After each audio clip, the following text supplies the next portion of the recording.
Hi, I'm Phil Noble with Envision South Carolina, and we're here in the University Center in Greenville talking with Hayne Hipp, one of the premier business leaders and civic leaders in this state, not only in his lifetime, but in his family, has been leaders throughout this state for years. Welcome. Thank you for doing this. Delighted to be here, Phil. Talk a little bit about, as you were growing up, your sense of South Carolina as having a different identity of being not just like every place else. What about South Carolina in your early years had an impact on you about us being different? The state was significantly different than it is from now, and you'll hear people refer to, what about the good old days when we had leaders that could do something? And the leaders that were in power at that point made significant changes. But that isn't the way it is today. They were just not diverse in terms of race, certainly in terms of gender. It was a much smaller, less complicated state.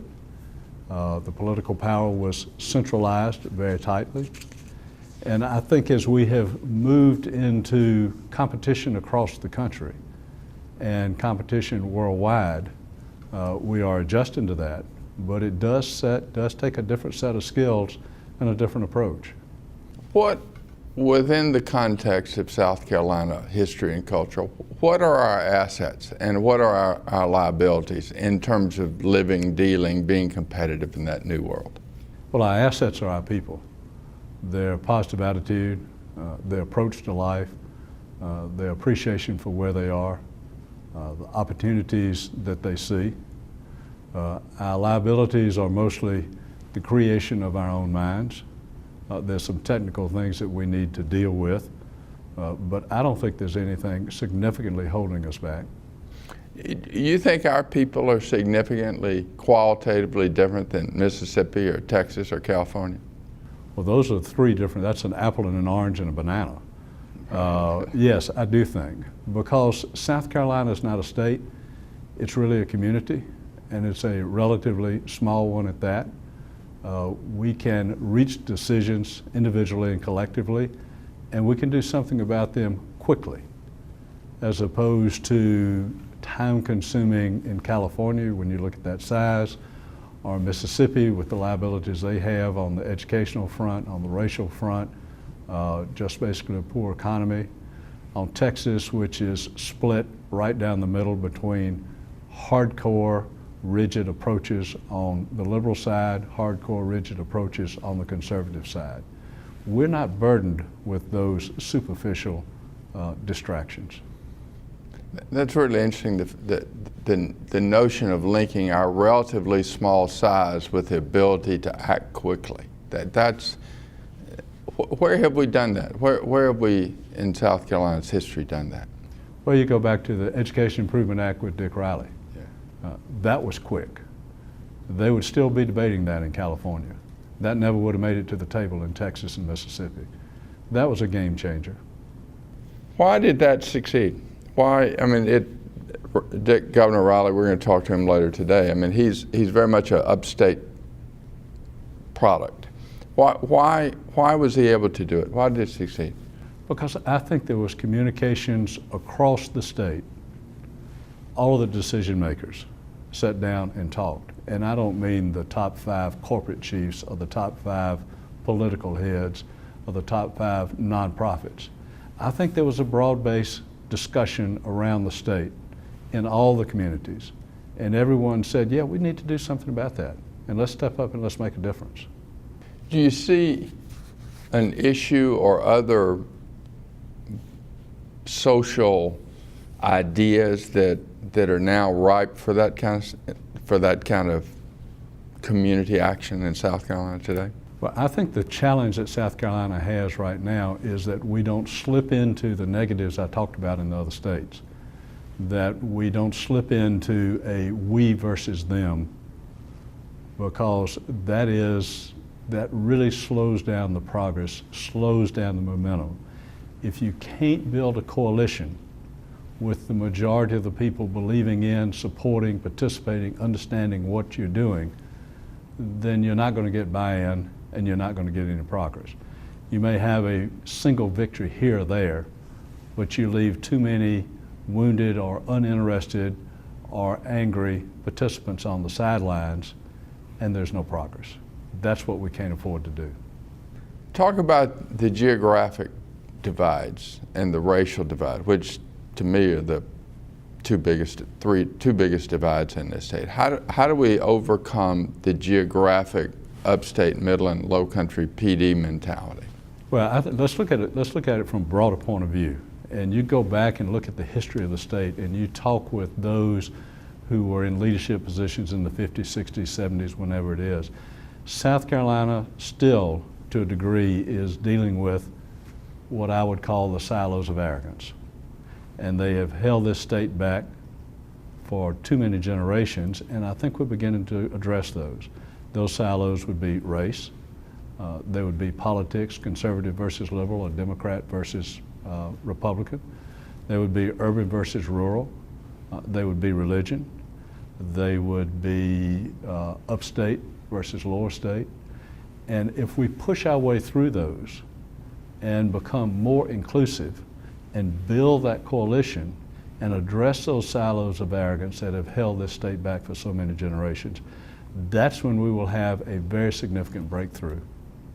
Who's supposed to articulate those issues that we will work on? Who is and should be the driver of those? You can articulate those.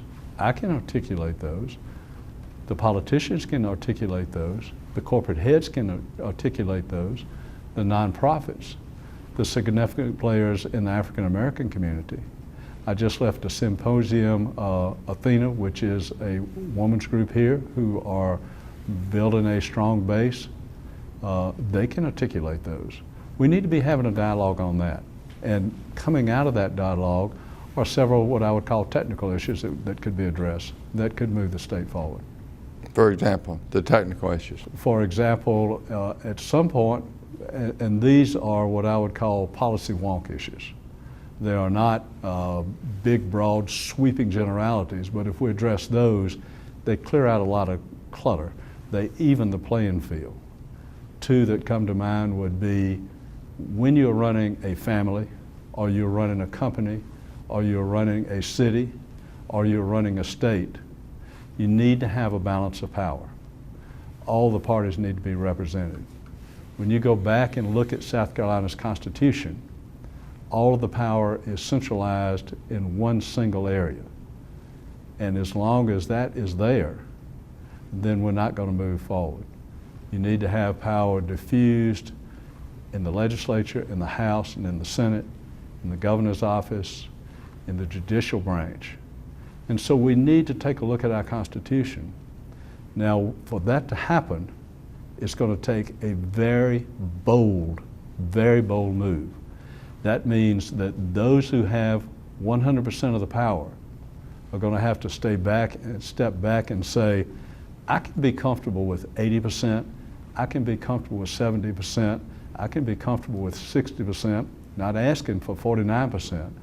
But if I can step forward and say the state will be better off with a balance of power, we make great progress. So we do need a constitutional conference. We do need a revision in the Constitution.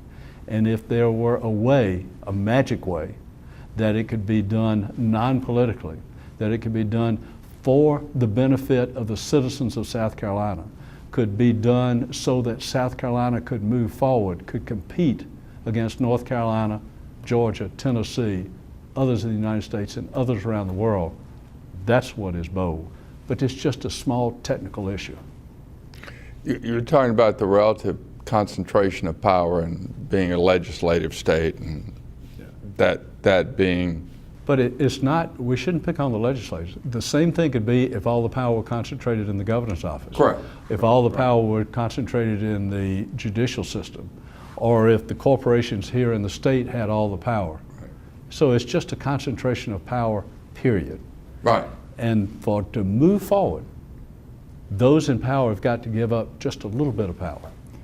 Given that, and again, not making a value judgment about the legislature versus those other power centers. You can't do that because that becomes a distraction and a personality issue. I understand.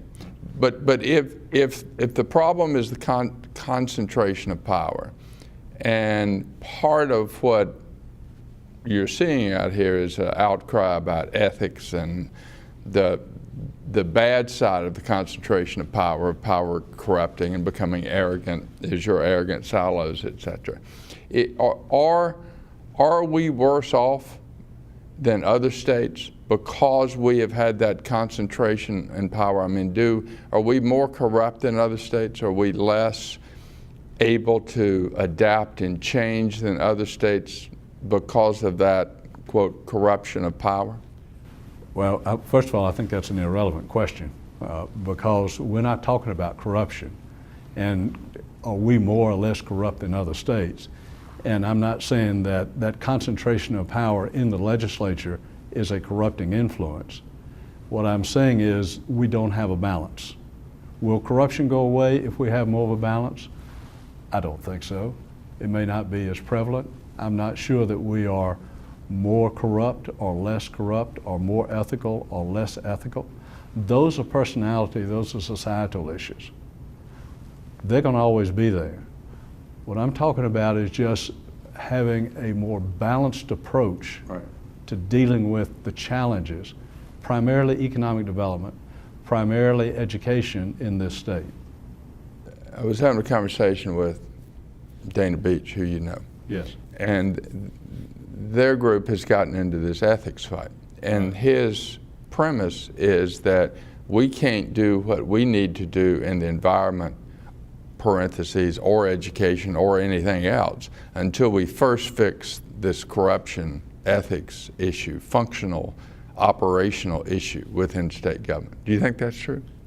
Well, or do you think that's a distraction? I don't think it's a distraction. I think it's an issue that needs to be dealt with. I don't know if we're any more or less corrupt, as I said earlier, than other states. And yes, we should deal with it. But you could have all of the corruption in the governor's office. You could have all of the corruption in the judicial system. Corruption is corruption.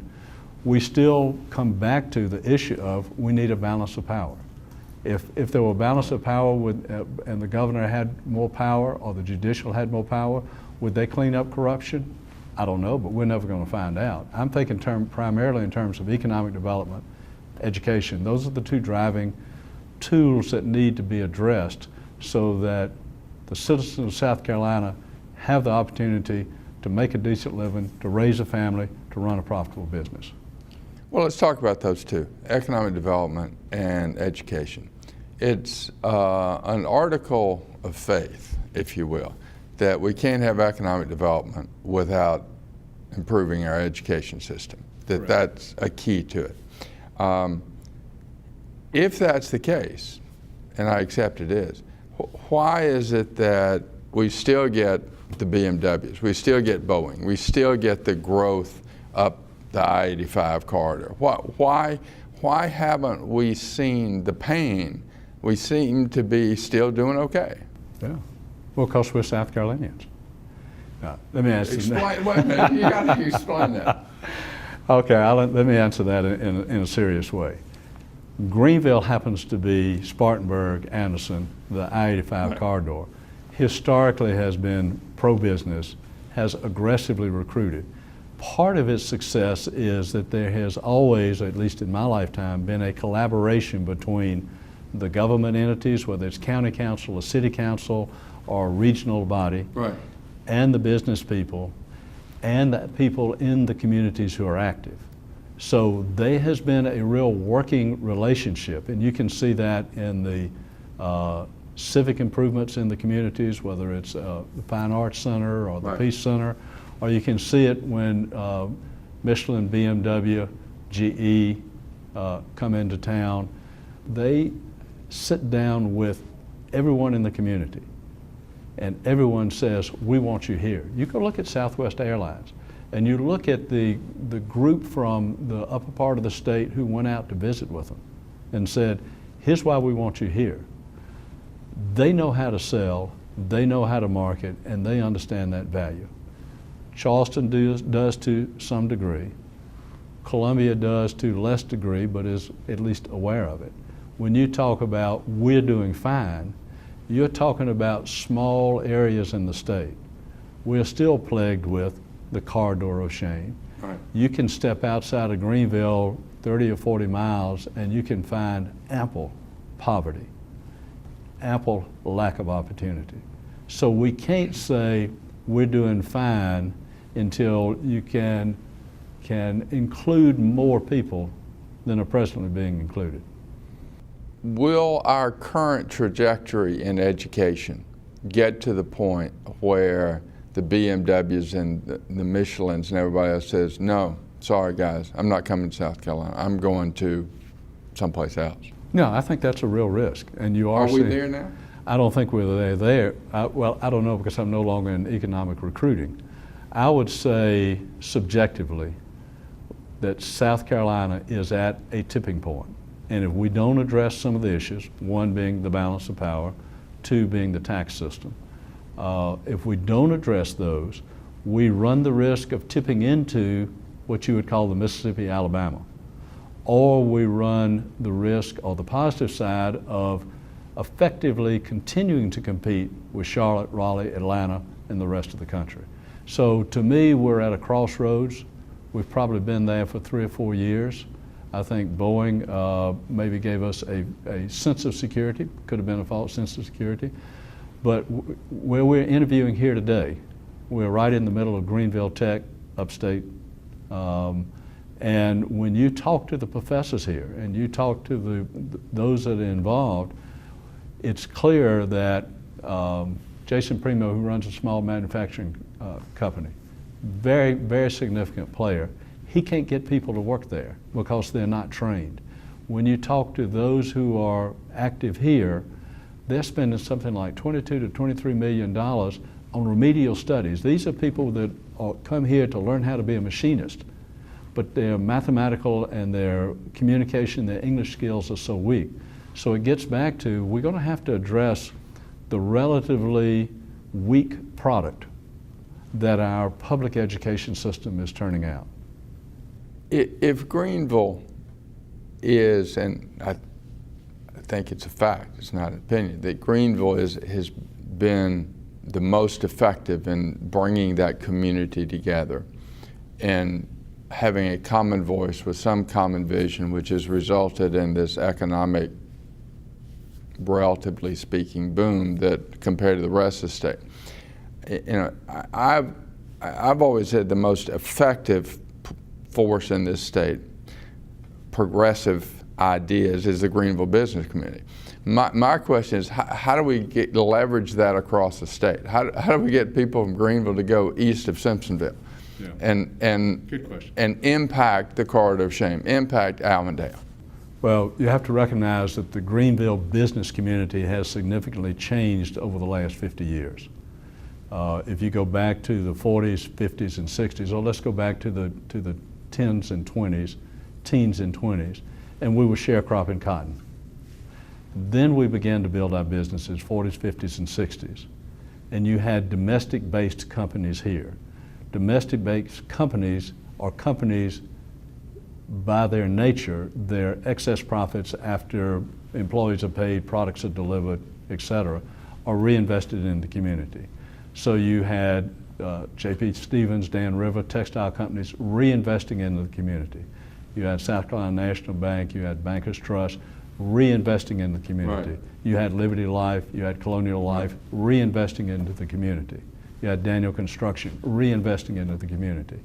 Then for a number of reasons, in the 80s and 90s, those companies either became obsolete and disappeared, textile, they got into trouble, engineering firms, or they decided it was time to consolidate, or others decided to consolidate, banks, insurance companies, so that South Carolina doesn't have its homegrown base of domestic companies. And that's the change in the leadership. Michelin is a significant player in the community. BMW is a significant player in this community. GE is a significant player in this community. But today, the excess profits earned by South Carolinians producing those superb products, those excess profits go back to Claremont, they go back to Schenectady. So we need to continue to recruit those non-domestic companies here because they are great employers. But we need to focus in on building and rebuilding domestic-based companies so that the excess profits are reinvested back home, home being South Carolina. And you have to have a balance in there. You can't ignore one. If you spend all your time recruiting BMWs, then you ignore your domestic base. If you focus just on your domestic base, then you miss out on the wonderful opportunity that a Michelin brings. So it's a balance. Well, that leadership in the 40s and 50s and 60s that developed the South Carolina homegrown businesses, if you will, they cared about the state. They had a vision for all of South Carolina. Whether or not everybody agreed with it is irrelevant. The point is that they cared. They were involved. I don't see the BMW leadership, not to pick on them, or any of these guys, being engaged in state issues, being engaged in a broader vision of the state other than, they came here from Indiana, they're going to leave and go to New York. Right. Well, I think they're not as engaged as the leaders were in the 40s, 50s, 60s, and 70s, but they are engaged. Michelin is very active in the community. GE is active, BMW is active. I look at the Liberty Fellowship program that we've talked, and we have people have been nominated from those companies. They're active, they care. And in fact, I think one of the wonderful things is that when someone comes here from GE and they've been here 10 to 15 years and they get the word, well, it's time for you to go back to Schenectady, then someone says, I really like South Carolina. I think I'm going to open up a business here. So there is that little added benefit. Interesting. Let's talk about Liberty Fellows program then. Liberty Fellowship. Liberty Fellowship. You obviously spent a long time thinking about what you could do after you sold the companies, et cetera. And what was your thought process of trying to figure out how you could have an impact? And why did you decide on the Fellows program? Why did you focus on leadership? Well, it was a series of positives and negatives. Positive, Anna Kate, my wife, and I have been extraordinarily fortunate and lucky to be here in South Carolina. We've benefited greatly. We had a great family, had a great business, and we love where we are. We see the strengths and we see the weaknesses. So that is the positive. On the negative, it was a recognition that the issues that we've talked about, that if we didn't begin to make a change, if we continued to hold on to the status quo, we weren't going to get there. We were going to tip over. So we said, what, with how we've been blessed, what could our payback be? Where could our participation to make sure that we began to address these issues? And we said, well, should we be doing it? I mean, who's going to be listening to us now? So we decided that we would invest directly into the bloodstream of this state, directly into the young leaders of this state who have the potential to make that change. This is a long-term investment. This isn't you do 50 push-ups and we're going to measure your arms. This is a 10, 20-year investment, basically bringing together the young leaders with a diversity of perspectives, with a wide range of thought, giving them the opportunity, the platform to sit down on a very concentrated basis in 4 seminars, 5 days each. And they start off with the classics, Aristotle, Socrates, they move to Locke, Hobbes, they move to Martin Luther King's Birmingham jail letter, they do some poetry, they do a play, they do some music. But during that period, they have the opportunity to listen to other perspectives. Someone from the upper part of the state, lower part of the state. Someone who is a rigid liberal or conservative has that opportunity to hear another point of view. An African American is in very close proximity with a Caucasian. So all those artificial barriers, all those silos of arrogance that you and I just talked about, all of those begin to break down, and they begin to say, another person's perspective absolutely has merit. What can we do individually and collectively on a collaborative basis to address the issues, the challenges that South Carolina has? You can't apply for Liberty Fellowship, you have to be nominated.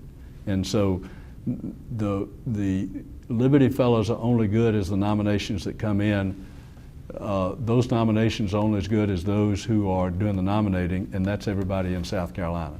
So we're asking everybody in South Carolina to look around and nominate someone for the Liberty Fellowship program. What should they look for? We're looking for individuals between age 30 and 45. We are looking, and you're tired of hearing this, a diversity of perspectives and a wide range of thought. We build a mosaic.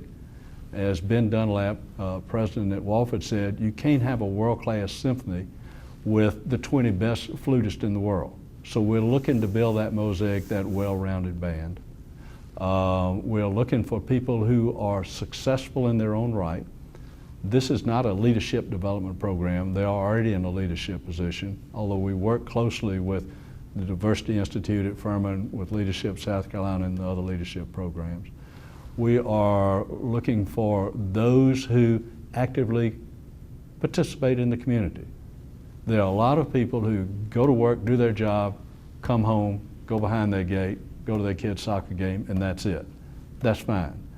But we are looking for people who say, I've got an obligation, I understand the just society, my obligation to participate, to give back, to work with other South Carolinians to make South Carolina a better place for all South Carolinians. And we're looking for those who are or have the potential to have an impact at the state level. What do we look like now? As I said, they're 185. Average age is 41. Probably 55% male, 45% female, about 30% African American. They come primarily from the business world. We recruit, maybe not consciously, but at least subconsciously, 70 to 75% from the business world. The rest from nonprofits, politicians, judicial. They are scattered all over the state. Greenville, Spartanburg, Columbia, Charleston, obviously, Hilton Head, Beaufort, Florence, Darlington. We have weak representation in Horry County and the Myrtle Beach area. Shane Massey, who's in the Senate, is the only one from Aiken. So we have two now from Orangeburg. So we are reaching out everywhere we can. Great website, everything is on there. And again, I urge people to join. We did a study, and each of the fellows has a mentor from the senior business leadership, and they each have to do a project in their first 2 years that has the potential to have an impact at the state level. After those seminars, then they move into one of the forums. And when we did our study, we found the projects fell in 5 areas: public policy, education, economic development, environment, and health. Thank you. You know it better than I do. So each of the fellows selected into one of those forums. We had the research universities do research on specific topics. For instance, recruiting businesses into South Carolina. What's North Carolina, Tennessee, Georgia, what's the rest of the world doing? How are we doing, where are we weak and where we're strong? The forums are open to everybody, so now the forums are probably half Liberty Fellows, half South Carolinians. So we are trying to build a platform where we can address the issues. Public policy is dealing with the issue of Constitution. Address the issues that you and I are talking about that are holding us back. Addressing those silos of arrogance, if you can forgive me for being repetitive. And you're obviously happy with where it is. I don't know how you define happiness. I feel extraordinarily positive, because when you have the chance to meet with, talk with these young people, they don't know they can't get it done. Right. They don't know that they're beating their head against the wall and nothing's going to ever happen. And because they don't know that, it's going to happen. Right. It's going to change. And they have communications across the state with people not similar to them in race, religion, color, whatever you want to be, but who have a passion and an understanding of South Carolina and what they can do about it. The expansion of the program to the 5 forums, the 2 summits that we have had, that has begun to build a communications network of understanding across the state, where we've had several thousand people. So all we have done is create a platform where we can come together and have discussions, sensitive discussions, and learn other perspectives and get a chance to say, this is why I believe in this. This is why I believe in whatever that topic is. And then they hear, well, wait a minute, let me ask you about this. Well, you know, that's a good point. So that's what's exciting about it. The leaders that are coming out of Liberty Fellows, what is the quality that you're trying to nurture, and what is working with those guys? Well, leadership is hard to define, and all of them have different leadership skills. I'll tell you what I have learned, and I have learned late in life, is that a good leader knows how to listen, knows how to earn the respect, knows how to bring together a group of diverse people with different opinions, different perspectives, and builds on that to move everybody forward. It's relatively easy to be a dictator. You just tell people what to do, and after a while they get numb to it, so they just do it. It's really hard to be a leader, because there's a quote in Gandhi where he's talking to the press and the people are streaming behind him, and he looks out there and he says, I gotta go. Those are my people, and they're walking away and leaving me. A real leader doesn't have to be out front. A real leader is looking out there and saying, they're gone. They're making it happen. The premise of Envision South Carolina is that we are entering the digital age where there's a new set of requirements for success. You know, the agricultural age, you had to have labor, you had to have land, you had to have transportation for crops. Manufacturing, you had to have capital, you had to have machines, and you had to have markets. In the digital age, you got to have education, technology, and creativity. You know, so how does South Carolina become world-class again? I mean, in the agricultural age, colonial age, we were among the richest, most powerful, and well-respected in the world. How do we attain that position in the digital age? What do we need to focus on to get there? You're right back to tactics. And I'll go back, I'm going to be redundant. South Carolina's not a state, it's a community, and it's a rather small one at that. You get this small crowd, and I'm not talking about 5 leaders, I'm talking about how many people do we have here? 3 million? 4 million. 4 million. That's not very many people. I mean, right. you got that sitting in one suburb in New York. Right. So you begin to communicate, you address the issue of the balance of power, you address the tax system, you address the educational system. But every time you do that, somebody's ox is going to get gored. And you're going to have to sit down with that ox and say, let's figure out a way that we can move this. This isn't going to be a revolution. This is a slow process, but we've got to have process. Let's figure out how we're not going to gore your ox to death. We're just going to get your ox a little bit richer if you'll share some of that ox with us. And we've got to have those dialogues instead of shouting at each other and building those barriers, those silos. If we continue to hide behind the silos, nobody's going to go anywhere. We are often accused of being a parochial state. What's wrong with that? Well, in a parochial state, yeah, let's define that. Well, having a limited worldview, having less awareness and intelligent engagement of the world at large. Well, I think that's good. I think the United States is I have no question about it. The United States is. I think South Carolina is. South more Carolina's, than the South. No, I you don't think so? No, I don't think so. When you talk to, if you remember when you fly over Chicago and you look at those buildings along the waterfront, you think this is really wow. You fly out of Beijing and you see 40 miles of that. Right. And for us to say that that is a backward country, and you've seen the statistics where they've got more people speaking English than we've got people. Right. We have to recognize that the world is shifting, and if we want to remain as the dominant player, it takes a different set of skills. It doesn't take the skill of going in and bludgeoning somebody in the head.